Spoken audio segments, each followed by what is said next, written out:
Hello friends, నమస్తే. AP ప్రజలకు good news. Petrol, డీజిల్పై 50% subsidy. Andhra Pradesh ప్రభుత్వం ప్రజా సంక్షేమంలో భాగంగా మరో కీలక నిర్ణయం తీసుకుంది. పెట్రోల్, డీజిల్ సబ్సిడీని దివ్యాంగులకు అందించాలని నిర్ణయించింది. ఈ పథకం కోసం నిధులు కూడా విడుదల చేసింది. రాష్ట్రంలోని 26 జిల్లాలకు డబ్బులు పంపిణీ చేసింది. అన్ని జిల్లాల్లో అర్హులైన దివ్యాంగులు అప్లై చేసుకోవచ్చని అధికారులు సూచిస్తున్నారు. ఈ స్కీమ్ కింద ప్రభుత్వానికి పెట్రోల్, డీజిల్పై 50% సబ్సిడీ అందించినట్లు తెలిపింది. అయితే ఈ పథకం గురించి పూర్తి వివరాలు ఇప్పుడు తెలుసుకుందాం.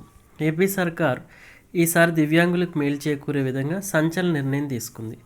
రాష్ట్ర వ్యాప్తంగా స్వయం ఉపాధితో పాటు ప్రైవేట్ సంస్థల్లో పనిచేసే ఉద్యోగులకు పెట్రోల్, డీజిల్పై 50% రాయితీని అందించనున్నట్లు తెలిపింది. ఈ స్కీమును 2024-25 ఆర్థిక ఏడాదికి అమలు చేయాలని నిర్ణయించింది.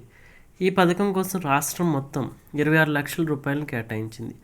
ఒక్కో జిల్లాలకు 1 లక్ష రూపాయల చొప్పున నిధులను అందించనుంది. ఈ స్కీమ్ కింద 3 టైర్ల మోటరైజ్డ్ వాహనాలు ఉపయోగించే దివ్యాంగులకు మాత్రమే రాయితీని అందించనున్నారు.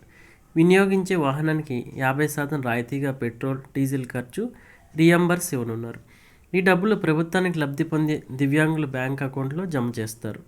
ఈ స్కీమ్ కొన్ని ముఖ్యమైన నిబంధనలతో కూడుకున్నది. ప్రయాణం కోసం అందించే రాయితీ ఇంటి నుంచి పని ప్రాంతం వరకు ఉంటుంది. అలాగే తిరిగి ఇంటికి మాత్రమే వర్తిస్తుందని ప్రభుత్వం తెలిపింది.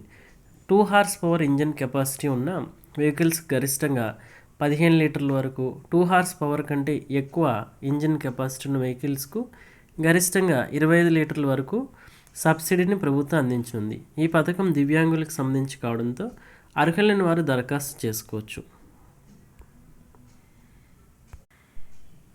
హలో ఫ్రెండ్స్, నమస్తే.